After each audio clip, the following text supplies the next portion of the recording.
Vamos lá?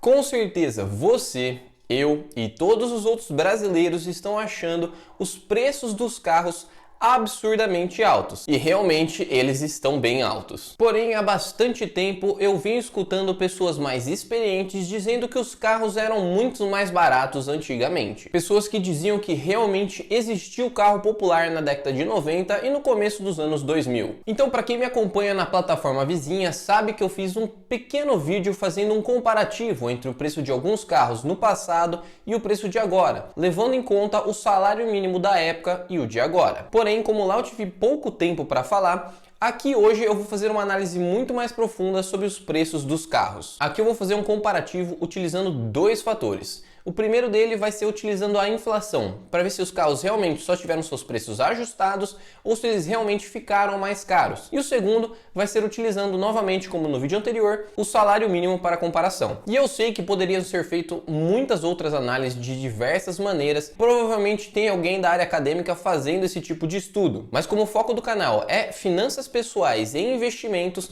faz bastante sentido a gente utilizar o IPCA aqui e o salário mínimo. E para finalizar, eu vou dar a minha opinião do que eu acho que poderia ser feito para corrigir esse problema dos carros extremamente caros aqui no Brasil. Então, bora pro vídeo.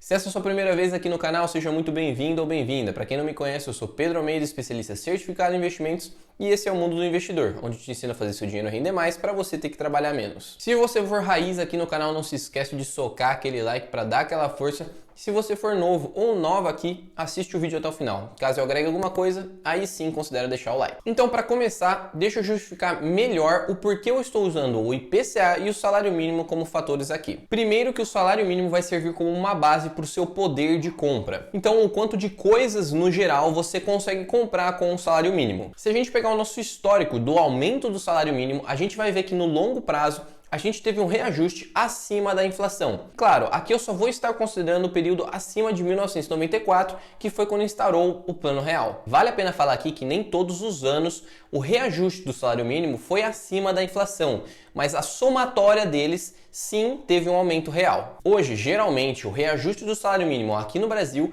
é baseado no nosso IPCA. Caso o nosso IPCA seja muito alto, o reajuste vai ser um valor maior, o valor nominal. Se o IPCA for menor, o reajuste nominal também vai ser menor. Porém, no meu ver, esse reajuste é feito de uma maneira errada. Se a nossa economia fosse um pouco mais forte, o reajuste deveria ser feito tanto pelo IPCA quanto em relação ao dólar. Ou seja, se o real se desvaloriza em relação ao dólar, o reajuste precisaria ser maior para compensar essa perda, pois a grande maioria das compras feitas ainda é determinado o seu valor em dólar. Hoje, para você ter noção, o salário mínimo no Brasil fica próximo de míseros 250 dólares por mês. Olhando para a América Latina, o Brasil só fica na frente de Colômbia, Argentina e Venezuela. E claro, cada país vai ter um custo de vida diferente, mas será mesmo que o Brasil é tão mais barato de se viver do que seus países vizinhos, que chegam a ter salários mínimos de até 2,5 vezes maior? E o nosso segundo fator a ser utilizado aqui vai ser o IPCA. E devido a gente estar usando a mesma moeda desde 94, isso facilita bastante o cálculo da nossa inflação. Usando esse indicador, a gente vai poder pegar o preço do passado nos valores do carro,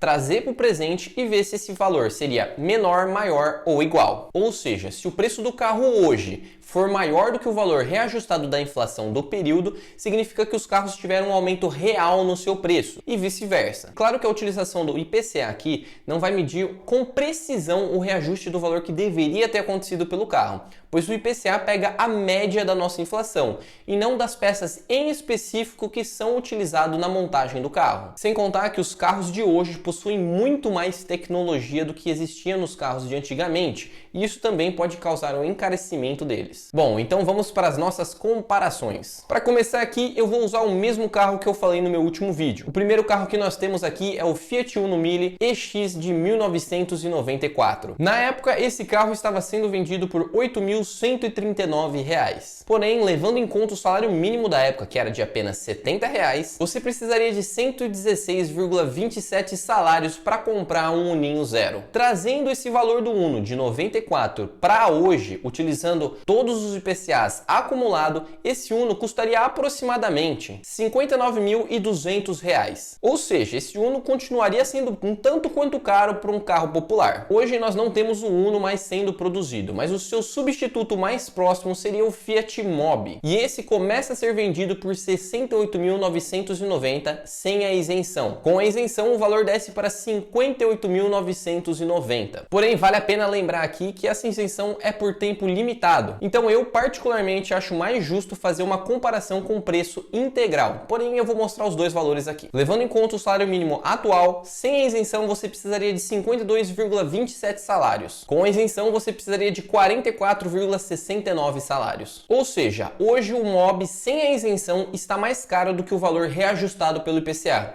E com a isenção ele fica muito próximo do valor reajustado. Porém, e o grande porém vem aqui.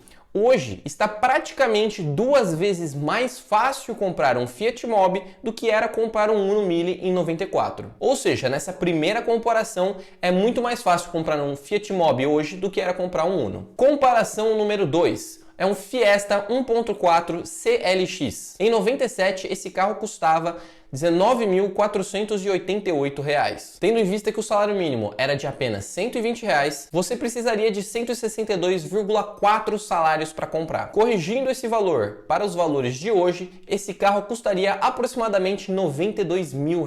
Como não temos mais o Fiesta hoje, um carro muito similar que a gente pode usar como comparativo seria o Fiat Argo 1.3, que hoje está saindo por R$ 89.990. Com o salário mínimo atual, você precisaria de 68,17 salários para comprá-lo. Novamente aqui o carro estaria abaixo do valor da correção pela inflação e ele seria em mais ou menos 2,5 vezes mais fácil de comprar hoje do que era em 97. Comparação número 3, o Corolla XEI, que em 2004 era vendido por R$ 54 mil.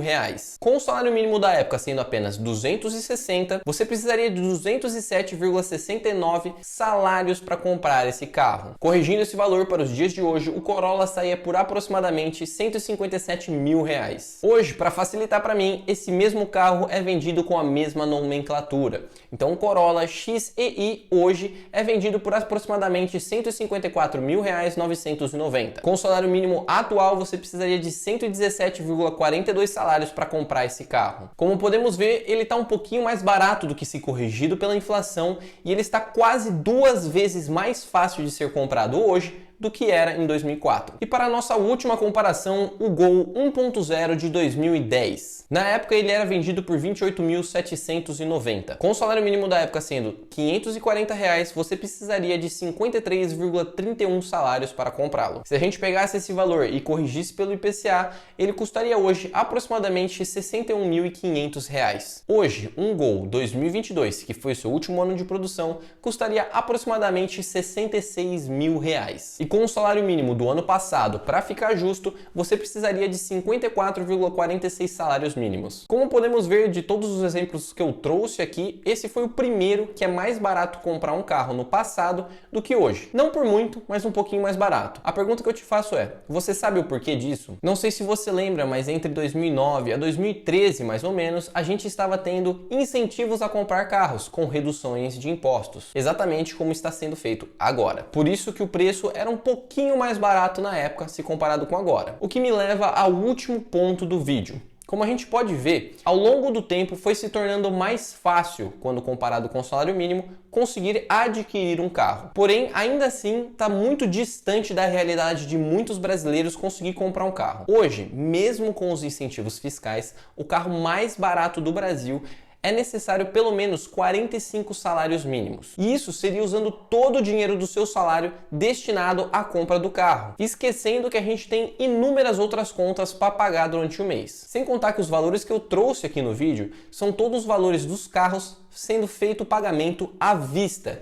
que não é a realidade da grande maioria dos brasileiros. Se for adicionar o cenário de parcelamento, você pode adicionar ao valor do carro algo entre 1,3 a 1,8 vezes o valor à vista. Ou seja, a pessoa demoraria, no melhor cenário, algo próximo de 5 anos de salário mínimo para conseguir comprar o seu carro. Hoje, como que eu vejo como uma solução plausível para arrumar esse problema de carros inacessíveis para grande parcela da população brasileira? A redução dos impostos. Hoje, de acordo com a Associação Nacional de Fabricantes de Veículos Automotivos, os impostos representam algo entre 24% a 32% do valor do veículo. Se esse valor de alíquota fosse reduzida, como é praticado em alguns países, por exemplo, os Estados Unidos, próximo de 10%, a gente já teria uma redução drástica nos preços e o resultado seria imediato. Mas para fazer isso, a única maneira é reduzindo gastos do governo. A regra de arrecadação é simples. Se tira de um lugar, precisa cobrar em outro para cobrir esse buraco que foi deixado. A única solução é: se reduzir os gastos na mesma proporção do buraco que apareceu, não precisa cobrar em outro lugar. Hoje, com a isenção dos carros que o governo está fazendo, o governo vai ter um prejuízo. E para tapar isso, ele vai colocar imposto em outro lugar, como ele já anunciou que vai fazer no diesel. Ou seja, essa medida de isenção para os carros favorece quem está comprando o carro, mas prejudica o Brasil inteiro porque ele encarece o diesel. E o diesel é utilizado para toda a logística do nosso país, então tudo fica um pouco mais caro. Para que não tenha essa compensação de imposto, a única maneira possível é reduzindo os gastos feitos pelo governo. Mas agora eu quero saber a sua opinião. Depois de ver esse vídeo, você ainda acha que os carros eram mais baratos antigamente ou eles são mais baratos hoje? Eu também queria saber o que você faria para resolver esse problema dos preços dos automóveis aqui no Brasil. Como sempre, na descrição do vídeo tem alguns links que podem ser de interesse para você, desde abertura de conta em bancos com bônus de até R$200 e até lista de livros que podem te ajudar nos seus investimentos. Se você ficou até aqui, eu agradeço pelo seu tempo e eu espero ter te ajudado. Se você puder me ajudar também deixando o like e comentando, eu agradeço imensamente. Meu nome é Pedro Almeida, esse é o Mundo Investidor e eu vou ficando por aqui. Eu espero te ver na próxima.